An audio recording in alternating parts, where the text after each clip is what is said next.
Have you ever said something like "Jag lägger stolen där" and your Swedish friend just looks at you like something just feels slightly wrong? Or maybe you have wondered, why do we say ställa ett glas, lägga en bok, sätta ett barn i stolen? But then suddenly, glaset står, boken ligger, barnet sitter. And why do Swedish people care so much about this? Today I'm explaining one of the most confusing things in Swedish, which is ställa, sätta, lägga, and how they correspond to stå, sitta, ligga. This video is mainly for A2 to B1 students, but honestly even more advanced students do struggle with this. So I will explain it very clearly with many examples, mistakes, and rules. So this first part is about the most important idea. Swedish separates movement, to put something somewhere, and then position, that something is located somewhere. And in English, you usually just use the word put when you put something somewhere. But Swedish? No. In Swedish, we want to know how something is put somewhere. There is not just one general word for put. So if you look here at the screen, you can see how the words correspond to each other. We have ställa, stå, sätta, sitta, lägga, ligga. If something moves into position, then we use ställa, sätta, or lägga. If it is already in position, then we use stå, sitta, ligga. And this is the foundation, the basics you need to know in order to move on to the next part. So let's start with ställa and stå. And this is used when something is upright. So you use ställa when you put something in an upright position. Think vertical and standing. Here are some examples. Jag ställer glaset på bordet. Hon ställde flaskan i kylen. Kan du ställa väskan där? Han ställer stolen vid bordet. And here are the forms of the verb. Ställ, ställa, ställer, ställde, ställt. And then we have stå, which is when something is standing in position. So there is no movement, the object is already in position. And this is used when something is already upright. So for example, glaset står på bordet. Bilen står utanför huset. Flaskan står i kylen. Huset står där borta. And here are the forms. Stå, stå, står, stod, stått. So you see that it's an irregular verb. And this is very important. In Swedish, many objects stand. Glaset står. En byggnad står. Blomkrukan står. And so on. So Swedish people think in terms of base and orientation. And here is a mini quiz. Try to figure out the correct word in the correct form to put in the two sentences here below.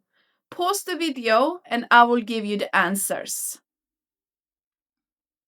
So the first one is Jag ställer flaskan på bordet.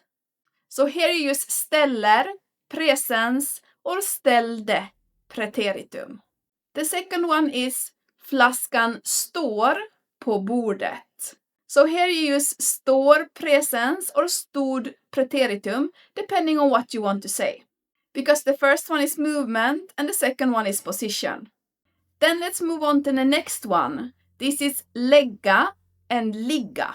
You use lägga when you place something horizontally or flat. Think lying down. Here are some examples. Jag lägger boken på bordet. Hon lade mobilen i väskan. Lägg nycklarna där. Han lade filten på soffan. And here are the forms. Lägg, lägga, lägger, lade, lagt. So again, you see, this is an irregular verb, so you have to memorize the forms. And then we have ligga, which is to be lying. So this is a position. And this is used when something is already laying flat. So for example, boken ligger på bordet. Katten ligger på soffan. Kläderna ligger på sängen.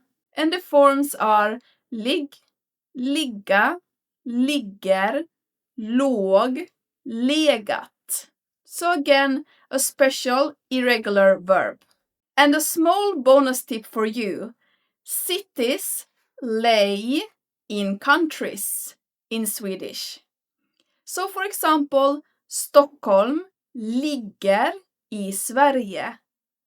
Paris ligger i Frankrike. Not is located, it's lie, ligger. And then the last one is sätta or sitter. And this is when you place something into position. And this one is a little bit different from the other ones. So remember, ställa is when something is upright, and then ligga is when something is horizontal. Sätta is often used when you put something into a sitting, attached, contained, or inserted position. It's common when something ends up inside something else, in a seat, in a holder, or attached to something, for example. So sätta is a movement. You place something into position. So for example, jag sätter barnet i stolen. Hon satte koppen i hållaren. Kan du sätta kortet i maskinen? Han sätter nyckeln i låset. And the forms are sätt, sätta, sätter, satte, satt. So again, we have a special verb with forms that you have to memorize. And for you more advanced students here, you can also use it reflexivt. So for example, jag sätter mig på stolen. I put myself on the chair. But today, this video on A2 B1 level focus mostly on placing objects. And then we have sitta, which is to be sitting or to be attached. And it's used when something is already in that position. So for example, barnet sitter i stolen. Koppen sitter i hållaren. Nyckeln sitter i låset. Tavlan sitter på väggen.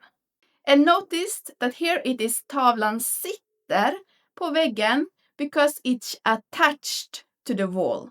And here we have another irregular verb, and the forms are sitt, sitta, sitter, satt, suttit. And now let me teach you a simple rule that works most of the time. So first ask yourself, is there movement or not? If there is movement, then you know you have to use sätta, ställa, or lägga. If there is no movement and it's a fixed position, then you know you have to use ligga, stå, or sitta. Movement, jag lägger boken där. Position, boken ligger där. Movement, jag ställer glaset där. Position, glaset står där.